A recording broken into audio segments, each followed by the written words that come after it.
The Honda Navi 2022 is an inexpensive yet reliable mini moto.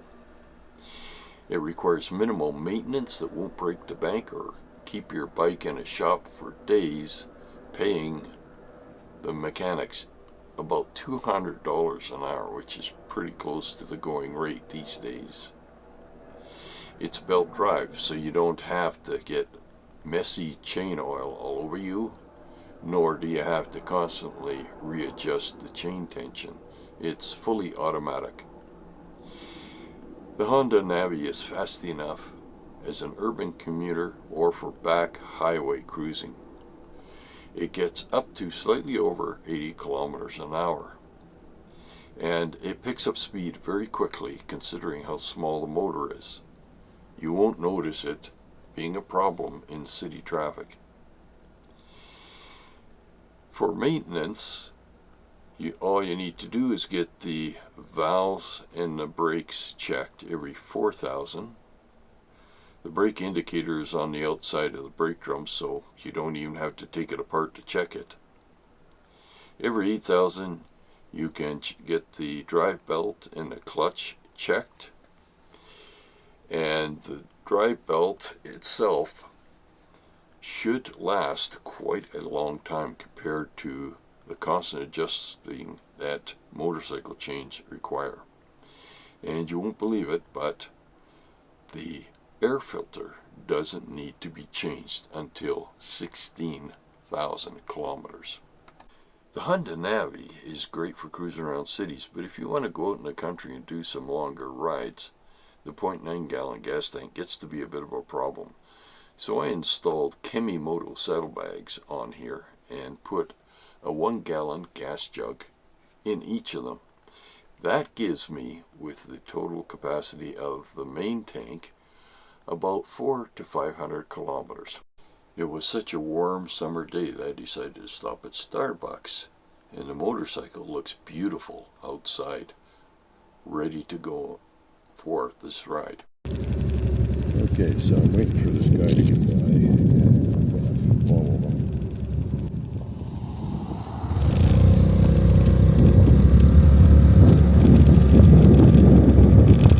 Only 30 kilometers an hour down here. My favorite slow road. And of course, it's going this way.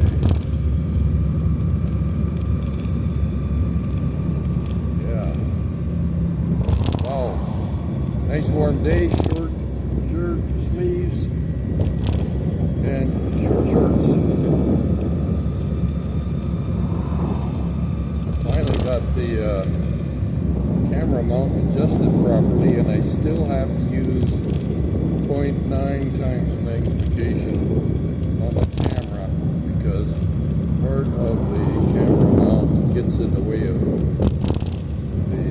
lenses, so I may have to do some butchering on it to cut out that part. I think if I get a small hacksaw blade and just chop a chunk of it off, I should be able to get a more complete view of everything. Right now, like I say, I have to adjust the magnification to 0.9 times just so that I can cut out the edge of the camera.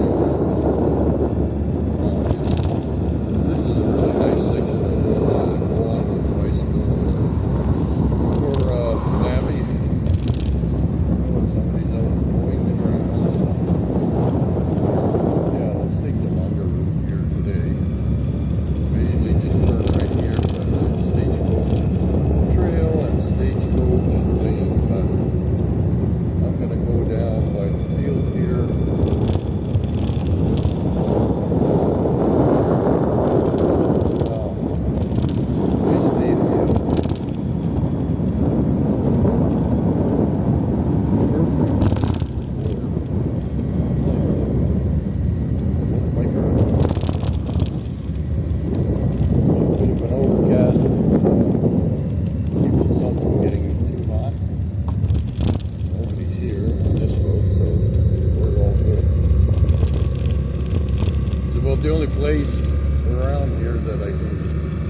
get on a slow road and not have people doing 20, 30 kilometers an hour faster than the speed limit, like on Deerfoot right now. I actually came up Deerfoot. That's 110 kilometers an hour, and it's rush hour right now. So the maximum speed I was doing on it was about 85 kilometers an hour on the Navi. Getting sucked along by traffic, and I just stayed in the right lane. Everybody else was going pretty slow in rush hour, and then I just took off on 40th Avenue heading east, and went across onto the back roads here, my normal roads that I ride on, which are, some of them are 80 kilometers an hour, but they're all fairly slow speed roads. Yeah. Nice area to ride through. I bet these houses cost $1 million. Large lawns.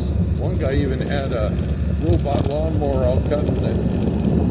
It had Caterpillar tracks on it, and it was just very small, maybe about a couple of feet long, and it was just crawling along at a snail's pace, cutting the grass. Pretty cool to watch that. I've never seen one before. Wow. Expensive looking houses, and now we're going to be getting back on to the road that I normally take, the one I went past this time. Yeah, really nice time. Simple little machine.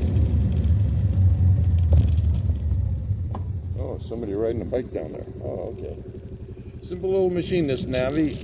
And that's what makes it so much fun to ride. Just twist the throttle and go, and it will get up to over 80 kilometers an hour some days. So it comes in handy when you take a wrong turn and end up on Deerfoot. Santa had 8 reindeer. I have 8 horsepower on the Honda Navi. That's a much better deal.